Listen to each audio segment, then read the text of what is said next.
Նախ որպես փնտի օրենսդրական գործունեության հիմնավորում, պարոն Քոչարյան, բացեք կառավարության ներկայացրած առաջին ընթերցմամբ այս 2024 թվականի փաթեթը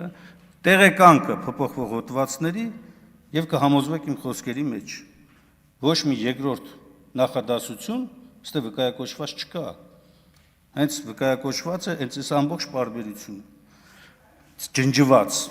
Ջնջված, ոչ թե առաջինից երկրորդ ընթերցում եւ այլն։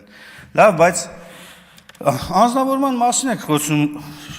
այ մարդ, այսքան կարճ հիշողությունը չպետք է լինի, էլի մարդու։ Նիկոլ Փաշինյանի անունով չեք դուք ընտրություններին մասնակցում։ Ոնց չէ։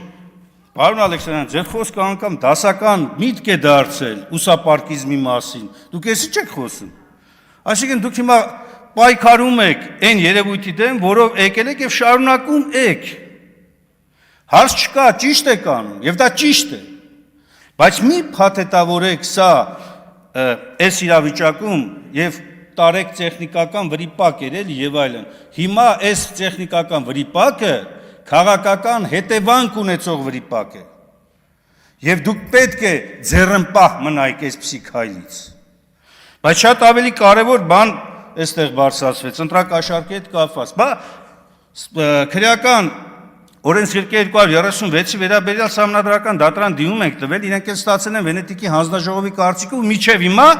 այն սահմանադրական դատարանը, որի մեծամասնությունը ձևավորվել է ձեր կողմից, չի տալիս եզրակացություն այս հոդվածի վերաբերյալ։ Գիտեք ինչի։